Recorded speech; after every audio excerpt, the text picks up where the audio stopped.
हेतुवादी वाल्मीकि नायकंकर लिखित प्रसंग मृत्यु परे जीवन थाए कि ए सबुर प्रश्नर उत्तर जानिबा आजिर भिडियो रे। आजिर अध्याय आपणकर धार्मिक भावना को आघात देई पारे, तेणु दर्शक निजर सहमति विवेक सह भिडियो देखिबा को अनुरोध। भिडियो जदि भल लागिला ताहले लाइक कमेंट और शेयर करिवे। नुआ भिडियो देखिबा पई हमर चैनल को सब्सक्राइब करिवे और बेल बटन को दबाई देबे। एथर चलंतु जीवा प्रसंग उपरकू। यह एक गभीर धार्मिक वैज्ञानिक एवं दार्शनिक प्रश्न अटे, जहा प्रत्येक व्यक्ति निजर संस्कृति अनुसार भिन्न भिन्न भावे विश्वास करती। धार्मिक दृष्टिकोण जीवन को आत्मा रूपे विश्वास करा जाए। प्रथम हैला हिंदू धर्म रे विश्वास करा जाए जे आत्मा अजर अमर अटे, तथापि शरीर मृत्यु परे आत्मार पुनर्जन्म हुए। यह एक विवादित विश्वास। गोटे जन्मर कर्म अनुसार आगामी जन्म हुए। हिंदू माने प्रत्येक प्राणी देहरे आत्मा रहुथिबा कथा विश्वास करुथिबारु 84 लाख जोनि रे जन्म नेउथिबा कथा भी कहउथांती।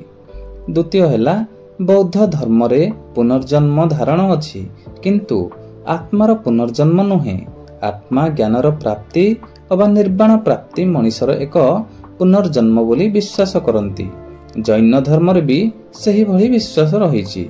तृतीय हैला ख्रिस्टियन धर्म रे विश्वास करा जाए जे मृत्यु परे मनुष्यर आत्मा शरीर ठारू अलगा होई जाए एवं ईश्वरंकर न्याय किंबा जजमेंट पई प्रतीक्षा करे।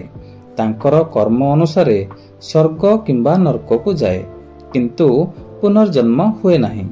केउठी जाई प्रतीक्षा करे उल्लेख नहीं।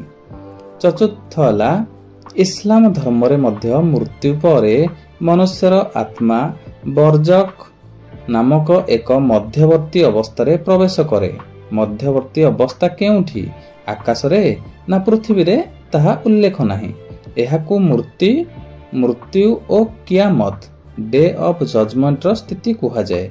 अल्लाहंकर न्याय अनुसार तांकर कर्म अनुजाई स्वर्ग किंबा नरक को जाती, किंतु पुनर्जन्म हुए नहीं। आमे जानिबा वैज्ञानिक दृष्टिकोण जीवन कौन। विज्ञान ए पर्यंत मृत्यु परे जीवन बा आत्मार अवस्थिति संपर्क रे कौनसी तथ्य बा प्रमाण पाई नहीं। मृत्यु परे प्रत्येक प्राणीर हृदयंत्र बंद हो जाए एवं शरीर निश्चल हो जाए। मृत शरीर को जदि खोला छाड़ी दिया जाए 2-3 दिन पर ताहा पाची नष्ट हो जाए।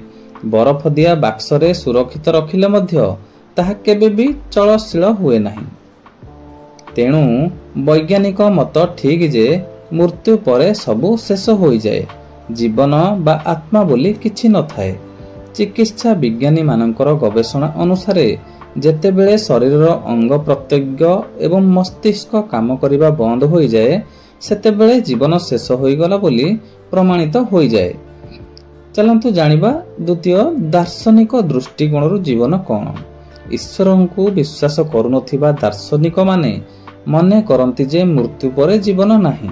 सेमानंक मतरे दुनिया रे जाहाको कोनोसी इंद्रिय द्वारा अनुभव करि हेउ नाही, ताहा उपरे विवेचना करिबा अर्थ केवल समय और शक्तिर अपचय मात्र। जेउ वैज्ञानिक माने विश्वास करुछंती जे आत्मा नाही बोली प्रमाण न होबा जाए आत्मा को अस्वीकार करिबा ठीक नुहे। सेमानंक मनरे द्वंद्व थाए एवं वैज्ञानिक दृष्टिकोणर अभाव मध्य थाए। प्रमाण अभाव रे आत्मा नाही बोली विश्वास करिबा एक वैज्ञानिक आधार अटे। ईश्वर को विश्वास करुथिबा दार्शनिक माने द्वंद्व रे पड़ी कहती जे आमे जदिओ आत्मार स्थिति को अनुभव करि पारि नाहु, तथापि आत्मा किंबा चेतना कौनसी रूपे अवश्य रही थाए।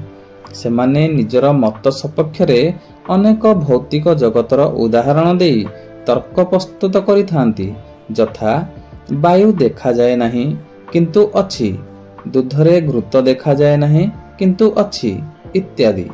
सेमाने आहुरी कहती जाहाको आजि पर्यंत प्रमाण करा जाई पारि नाही, ताहाको असिद्ध तालिकारे रखि परिबा, किंतु ताहा संपूर्ण मिथ्या ओटे बोली कहि परिबा नाही।